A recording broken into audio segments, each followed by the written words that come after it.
Olá, tudo bom? Seja bem-vindo a mais uma aula e vamos hoje para o capítulo 30 para estarmos encerrando esse volume 12. Vem comigo!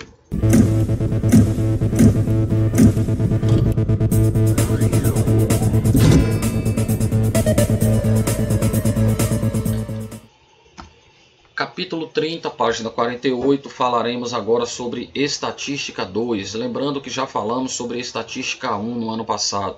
Qual a diferença do que vimos do ano passado para esse ano? É que esse ano nós estudaremos dados agrupados em classes. Essa é a diferença. No ano passado nós tínhamos conjuntos discretos, ou tínhamos conjuntos com poucas variáveis, ou às vezes uma variável só, mas poucas respostas. Enfim, a tabela ficava pequena, como é esse o caso. Mas se nós tivermos muitos valores e valores diferentes, então são várias respostas diferentes, nós passaríamos a ter uma tabela muito grande. Vocês se lembram qual é o objetivo? Quais são os principais objetivos da tabela e do gráfico? Simplicidade, praticidade, objetividade. Então, o que nós esperamos quando queremos expressar uma resposta, um resultado de uma pesquisa aqui na forma de tabela, é tornar essa interpretação fácil, clara, rápida. Só que se eu tiver uma tabela aqui com 30, 40 linhas, por exemplo, aí não tá fácil, não tá rápido. Até pode você dizer, interpreta fácil, mas dá trabalho. Então não é esse o objetivo, tá bom? É dar bastante agilidade, bastante clareza, bastante objetividade. Então, vamos retomar o que vimos no ano passado, para refrescarmos a memória e depois adentrarmos no conteúdo propriamente dito nesse ano, trabalhando com dados agrupados em classes, ok? Então, o primeiro exemplo aqui para a gente retomar, está falando aqui do grau de escolaridade de 250 funcionários. Então, foi perguntado, qual é seu grau de escolaridade? Então, chegou na empresa, fez essa pergunta e tinha lá 20 pessoas, então, número de funcionários. 20 pessoas disseram que tinha apenas o ensino fundamental. 52 pessoas responderam que tem o ensino médio. 36 pessoas disseram estar cursando o ensino superior. 110 responderam já ter completado esse ensino superior. 32 pessoas disseram já ter finalizado a pós-graduação. Somando todos esses valores, você encontrará o total de funcionários, que é 250. Aí você pode buscar uma riqueza maior de informações, construindo, por exemplo, gráficos, ou ainda falando de uma tabela chamada tabela de frequências. Nessa tabela de frequências pode constar a frequência absoluta e a relativa só, ou ainda pode constar, além disso, a frequência absoluta acumulada e a frequência relativa acumulada. Você se lembra como é que acha isso tudo? Vamos lá. De posse de um rol de informações, ou seja, de todas as perguntas, de todo esse questionário que foi feito, você ia contar quantas pessoas responderam ter o ensino fundamental? 20. Então isso é o que a gente chama de frequência absoluta. É o número de ocorrências dessa variável aqui.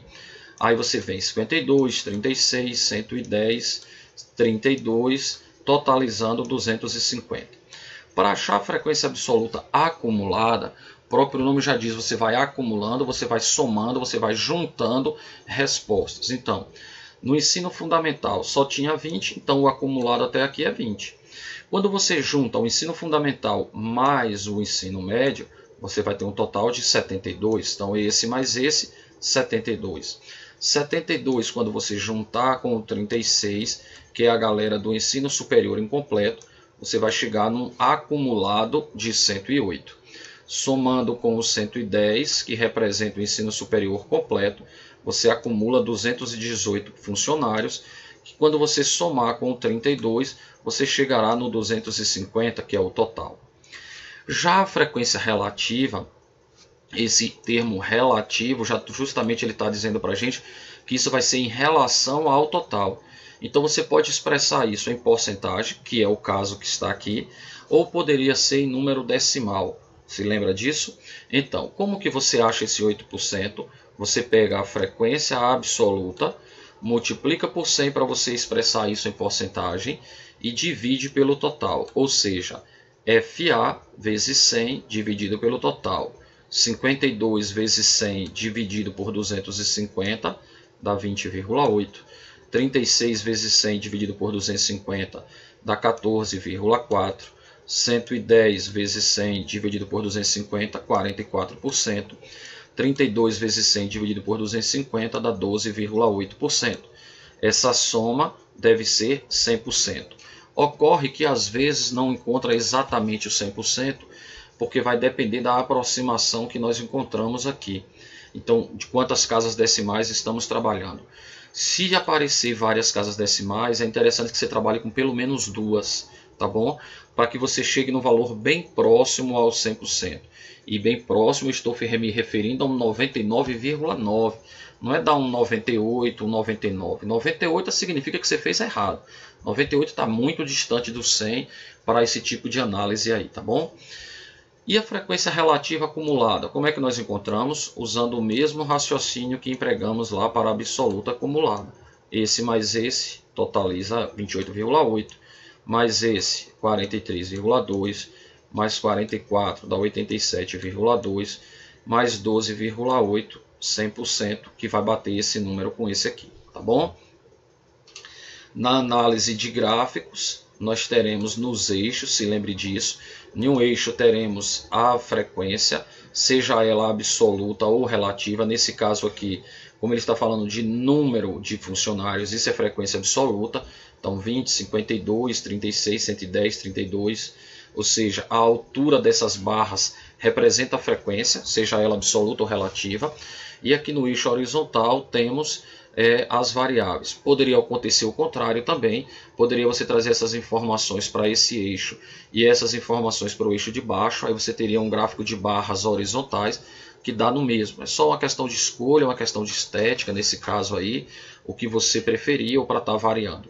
Pode também usar um gráfico de setores, e normalmente no gráfico de setores ele é empregado para você comparar uma classe com a outra, para você observar quanto representa esse aqui em relação ao todo. Então olha só, essa aqui é a maior categoria, é o que tem mais pessoas nessa empresa do ensino superior completo, ó. Pelo tamanho aqui do setor, mesmo que não tivesse números, você claramente já ia observar que é a maior classe, bem maior do que todas as outras, não é? E aí uma pergunta também que ocorre algumas vezes é querer saber, quando ele te dá a porcentagem, qual é o ângulo desse setor. Aí você pode usar a regra de 3, dizendo, olha, 100% é 360 graus, 44% vai corresponder a que ângulo. Resolve a regra de 3 e encontra aproximadamente 158 graus, ok? Como que a gente constrói então uma tabela de classes? Vamos lá para o assunto desse ano.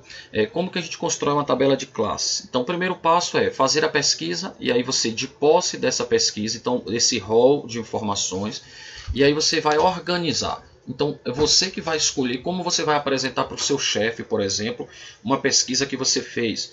Como é que você quer mostrar esse resultado? Aí você diz assim, eu vou mostrar tudo o que eu achei aqui. Fica uma tabela com 80 linhas, mais a primeira linha que é da variável e a última linha que é o total, ou seja, 82 linhas. Não, isso não vai ser objetivo. O chefe vai olhar e vai dizer, não, isso aqui está uma bagunça. Então o que é que você tem que fazer? Organizar isso. Como é que se organiza isso? Bom, você vai dizer assim, aí tem muitos valores diferentes, não dá para eu colocar um em cada linha porque fica grande, então eu vou agrupar, eu vou reunir, eu vou separar por equipes. Que tamanho eu quero? Eu acho que uma tabela com 15 linhas tá bom, talvez seja muito ainda. Será que a gente não poderia agrupar, expressaria melhor isso? Então eu vou agrupar para menos linhas, o que nós vamos chamar essas linhas de classes. Então quantas classes eu vou escolher? Bom, aí vai depender da amplitude que eu tenho dessa tabela. Então vamos lá, vamos para frente aqui para eu explicar melhor. Então o primeiro passo de tudo para você definir é você pensar qual é o menor valor. Então o menor valor nessa tabela toda está aqui, 70. E o maior valor está aqui, 189. Essa diferença, então 189 menos 70, é o que chamaremos de amplitude total. Então é a primeira coisa que eu observo, amplitude total, deu 119. Depois eu vou definir assim, quantas linhas eu quero usar? Eu quero usar 6 linhas, por exemplo, que eu acho que expressa bem, dá para eu condensar bem, dá objetividade. Então, eu vou pegar um número múltiplo de 6, que passe aqui, então de 119 eu pego 120. Porque se eu fizer 119 dividido em 6, vai ficar número decimal. É igual se o professor chega na sala e diz, vamos fazer uma atividade em equipe. Qual é a primeira coisa que o professor vai fazer? Ver quantas pessoas tem na sala. Eu tenho 30 alunos, então eu quero 5 equipes. Tá bom, 5 equipes. Então, eu tenho 5 temas, então eu vou distribuir esses 30 alunos em 5 equipes, ou seja, eu vou fazer 30 alunos dividido por 5, serão 6 alunos por sala, por equipe, melhor dizendo. A sala tem 30, dividido em 5 equipes, eu vou ter 6 alunos em cada equipe. Se eu tivesse 29 alunos, aí eu ia dizer, poxa vida, não dá para ficar, porque não dá para ter 5 alunos, vírgula alguma coisa. Então eu vou ter equipes de 6, equipes de 5, ou eu vou ter 5 equipes de 5 e uma equipe com 4 alunos. Tá bom? Então, infelizmente, vai ter que ficar assim. No caso aqui, a gente aumenta um pouquinho para ficar um número inteiro representando o tamanho de cada classe. Esse tamanho de cada classe é o que nós chamaremos de amplitude da classe. A amplitude total, então, é a diferença entre o limite superior e o limite inferior, ou seja, entre o maior valor do conjunto e o menor valor. E a amplitude da classe é o limite superior da classe e o limite inferior da classe. Está vendo aqui na última linha? Então é a diferença entre o maior valor e o menor valor em cada classe. Isso é a amplitude de classe, é o tamanho da classe. Então vamos lá. Nós já vimos que o menor valor é 70.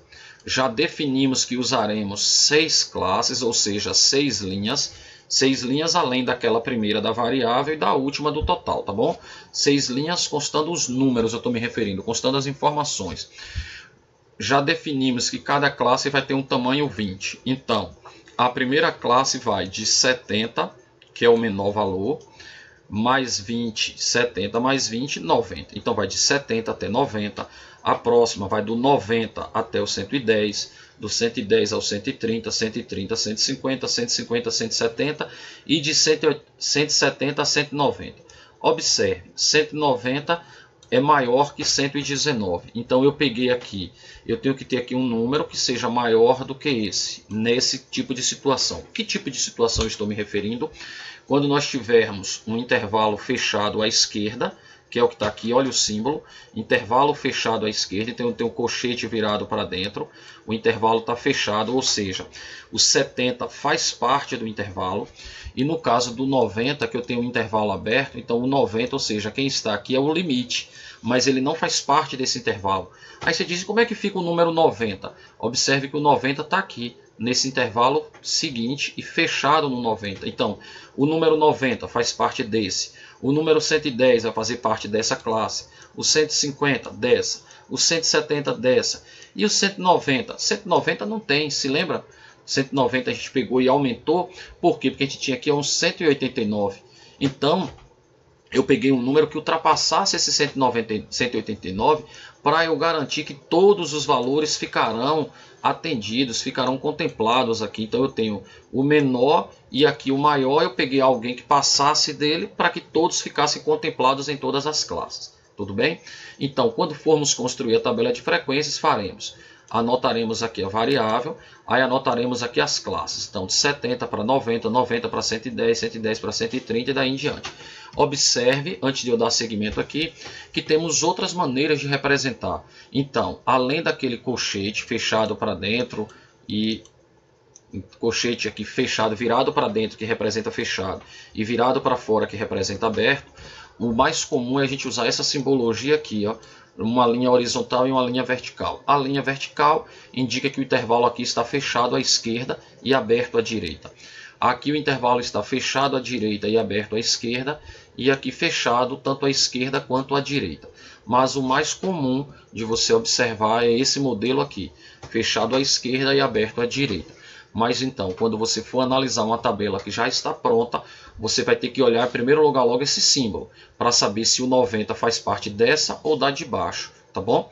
Bom, então você foi lá e preencheu a primeira coluna. Como é que você encontra a segunda coluna? Ou seja, onde é que foi obtido esses números aqui? Então você vai olhar assim, do 70 para o 90. Aí você vai voltar aqui, vai consultar nessa tabela quais são todos os valores compreendidos do 70 até o 89. Então você vem e vai fazendo marcações, todos os números até o 89. Então confere comigo aí. 1, 2, 3, 4, 5, 6, 7, 8, 9, 10, 11, 12. Pronto. Então são 12 valores. Então eu venho aqui e anoto 12. Na próxima classe vai do número 90 até o número 110. Só que agora, se eu chegar aqui e fizer a mesma marcação, você pode errar na hora de conferir. Então a minha sugestão é que você faça uma marcação diferente. Se você tiver no Enem, você não vai ter muitas opções, você só vai ter uma caneta de uma cor, digamos assim, né? Porque você só vai usar caneta, digamos, você vai estar lá com uma caneta só usando. Você não vai levar canetas coloridas. Então você usa então faz marcações diferentes. Por exemplo, é o que eu vou fazer aqui. Então você sabe que nós vamos pegar até o número 109, tá certo? Então eu vou olhar tudo que tiver do 109 para baixo. Então vamos lá. Aí eu vou olhando, vai conferindo. Então esse, esse, esse,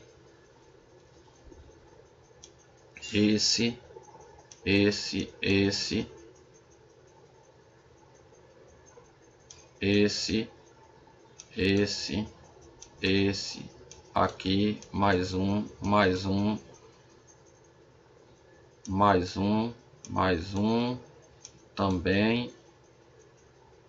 também, acabou, não é isso? Bom, é claro que com o marca-texto aqui fica ruim, vejam que nesse aqui, quando eu fui marcar o 108, até ficou mais para baixo aqui. Então aqui eu teve o 100, o 108 e o 101. Então agora é só eu chegar lá e contar. Então esses que ficaram marcados, quando eu vou riscando, eu já não conto de novo.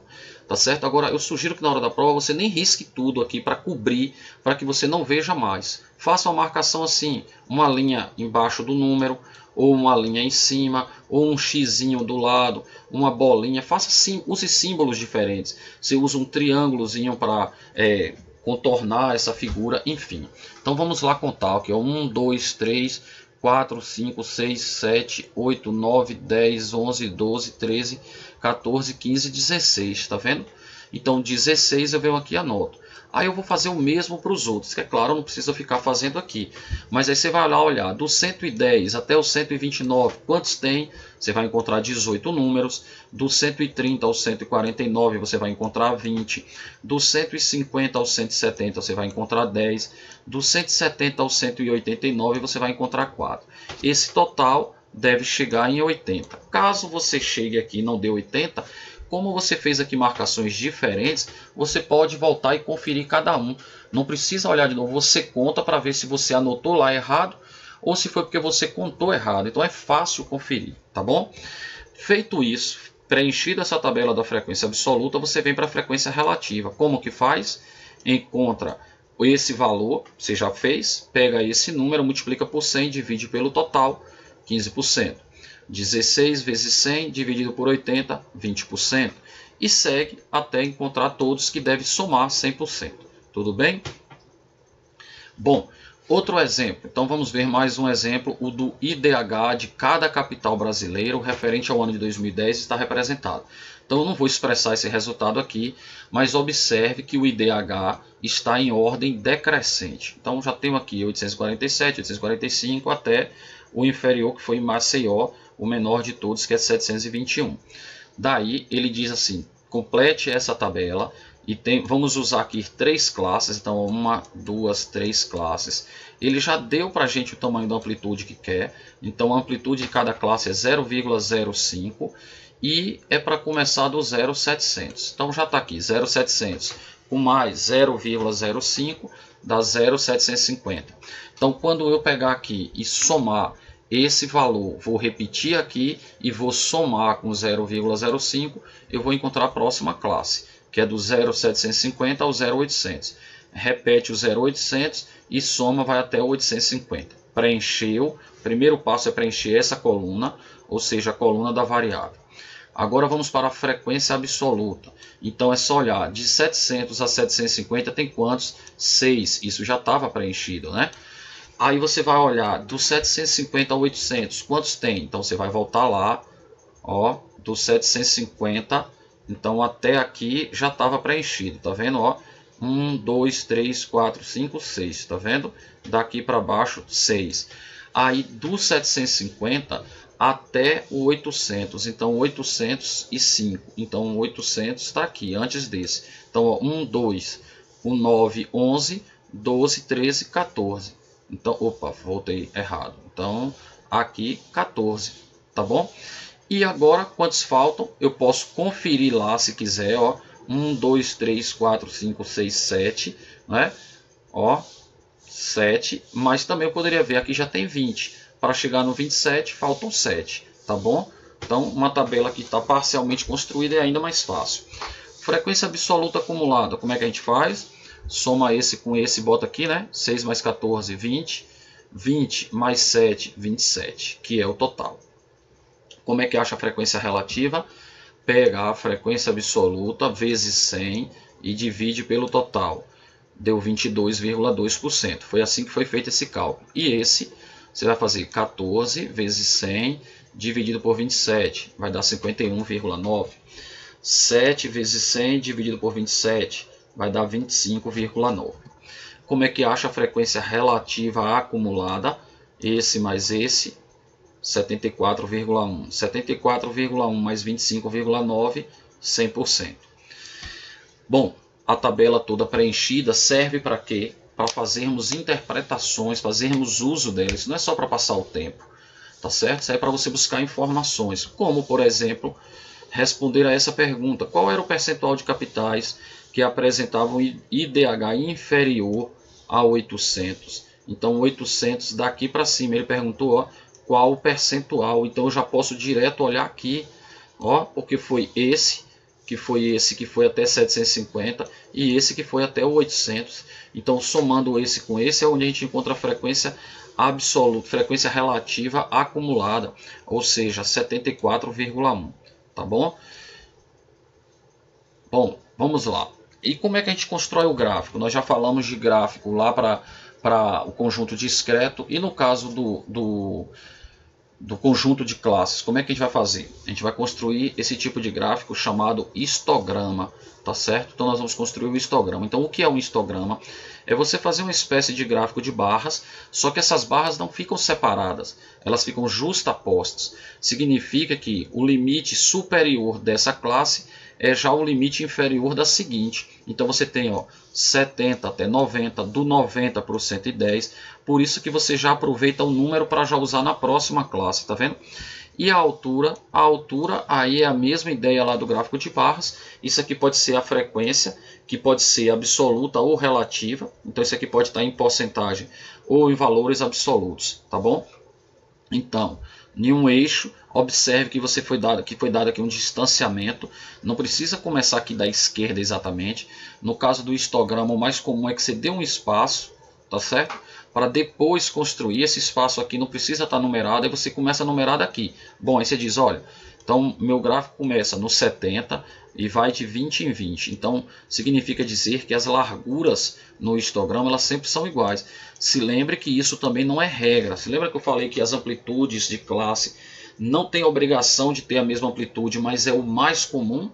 É muito melhor que você faça isso, porque fica visualmente melhor, fica mais organizado, fica mais fácil de uma interpretação, não é? Bom, aí você construiu isso aqui, que é chamado de histograma. E o que seria esse polígono de frequências? Polígono de frequências, você vai tomar o ponto médio de cada classe e também fazer assim. Se o ponto médio aqui, se a amplitude da classe é 20, então a metade é 10. Então eu vou marcar 10 aqui antes dos 70, ou seja, eu anoto aqui uns 60 e boto 10 aqui no final. Então 90, 190 mais 10, 200. E aí, ó, tá aqui os 60, o 80, que eu peguei os pontos médios de todos os intervalos, tá vendo? E anotei lá, só que a gente anota nessa parte superior esses pontinhos aqui, ó. Observe aqui uma marcação de um ponto aqui, aqui, aqui, aqui, ó, em cada um. Então em cada um eu marco um ponto. E marco um ponto aqui, né, que foi o 10 a mais e o 10 a menos aqui. E aí é só eu traçar segmentos de retas unindo esses pontos. Esse desenho aí é o que é chamado de polígono de frequências, tá bom? Esse desenho. Bom, vamos preencher isso aqui, fazer essa atividade. Observe agora que eu tomei exemplos lá do caderno de atividades. Então vamos fazer as questões 1, 2 e 3, tá certo? Para fixarmos um pouquinho mais isso aí, ou tirar dúvida caso alguém ainda tenha. O técnico de um time de basquete mantém uma equipe responsável por compilar informações a respeito do desempenho de cada um dos seus jogadores em cada jogo. Isso aqui é uma aplicação. Hoje no esporte, por exemplo, aí, nenhum técnico vive sem isso aí, sem fazer o que eles chamam de um scout, né? Você vê que todos os times, seja vôlei, basquete, tênis, qualquer modalidade, você tem que tomar várias informações que é para observar. Na natação, mesmo que seja individual, não é só o esporte coletivo. Então, mesmo que seja individual, então no tênis, quantas bolas eu consigo rebater naquele lado, quando eu recebo, qual é a minha porcentagem de acertos. Então, tudo isso é estudado para ver onde pode aprimorar. No UFC, qualquer esporte, é assim. Então, vamos lá. E os técnicos fazem uso disso e usam, inclusive, essa parte estatística aí para contratar ou não um atleta. Tá ok? Então, uma tabela novamente aqui já parcialmente construída, ele diz, complete a tabela. Então, vamos lá. Frequência absoluta já está toda aqui. Frequência absoluta acumulada, é só somar, né? 18 mais 20, 38. 38 mais 22, 60. Mais 21, 81. 81 mais 14, 95. 95 com mais 30, 125. Vocês perceberam que não tem aqui na última linha o total? Então essa tabela não colocou o total, mas esse total eu acabei de encontrar. 125, só não está escrito aqui embaixo, nessa soma aqui, ó. Só não está escrito aqui o 125, mas como eu fiz a acumulada, eu acabei de determinar esse total. Então, total 125. Como é que acha a frequência relativa? Pegamos a frequência absoluta, multiplicamos por 100 e dividimos pelo total, que é 125. Daí, vamos encontrando aqui as porcentagens. Ó. Esse 22 vezes 100 dividido por 125, 21 vezes 100 dividido por 125, 14 vezes 100 dividido por 125 e aqui 30 dividido por 100 vezes, ou 30 vezes 100 dividido por 125, que dá 24%. Como é que acha a frequência relativa acumulada? Somando, né? Então, 30,4 mais 17,6, 48%, mais 16,8, 64,8, mais 11,2, dá 76%, com mais 24, 100%. Tabela toda preenchida. Podemos fazer uso dela e ele diz, explique o que é frequência absoluta acumulada nessa situação. É o valor que expressa o número de pontos marcados até determinado jogo. Você precisa ter consciência de que o acumulado, seja ela frequência relativa ou frequência absoluta, ele te dá uma soma, ou uma soma dessa porcentagem ou do valor absoluto até determinado classe, até determinado jogo nesse caso. Então o mesmo vai acontecer aqui. O que é a frequência relativa e o que é a frequência relativa acumulada? Frequência relativa a gente sabe que é a razão entre o número da frequência absoluta, nesse caso o número de pontos marcados em cada jogo, e dividido pelo total. Então é assim que a gente acha a frequência relativa. E a frequência relativa acumulada, então é a porcentagem de pontos marcados até, então eu quero dar destaque de novo a isso aqui, até um determinado jogo, até o segundo, até o terceiro, quarto, quinto, sexto, daí em diante. Na questão 2, então nós já vamos fazer uso, eu trouxe de novo a tabela aqui, só que ela já toda preenchida, né, claro. E aí vem para as análises. Então veja só, marque verdadeiro ou falso.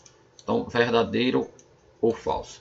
No segundo jogo, o jogador marcou 38 pontos. Então no segundo jogo, o jogador marcou 20 pontos. Isso aqui é absoluto.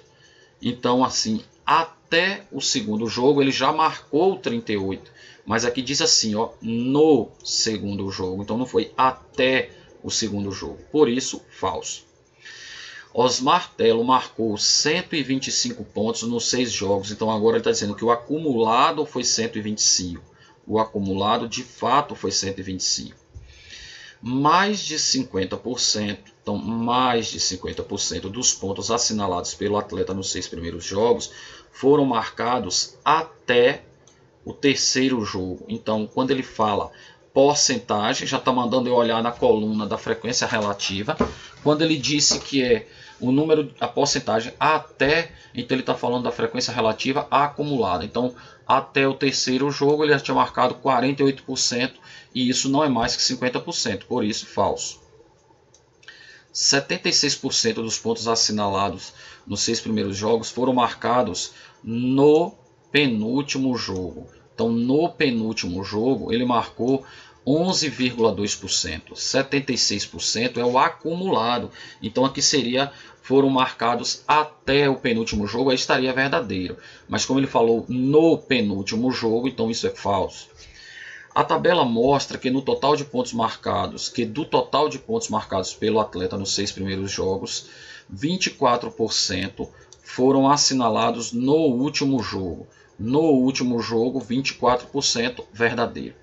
Se você virar a página aí, na página seguinte vai aparecer uma letra F, que ele disse: Osmar Tello marcou em média mais de 20 pontos por jogo. Como é que a gente faz a média? A gente pega a soma, né? Ele marcou 125 pontos e vamos dividir pelo número de jogos, 6. Então olha aqui, 125 dividido por 6 dá 20,8.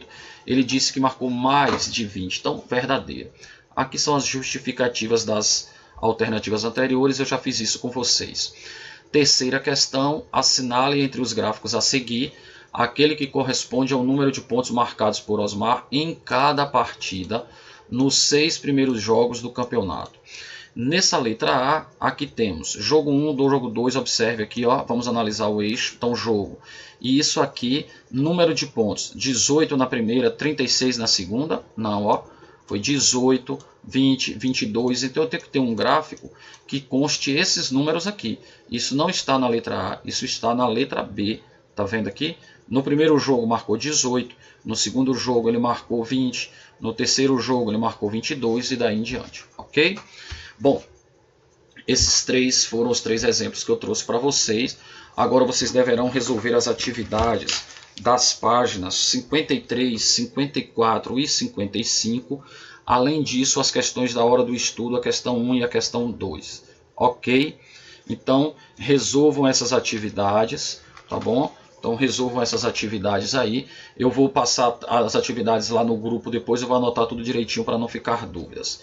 A mensagem de hoje: a mão do sucesso profissional tem 5 dedos: caráter, vocação, talento, esforço e disciplina. Muito obrigado pela sua atenção até aqui. Fique com Deus e até a próxima aula, se assim Deus nos permitir. Tchau!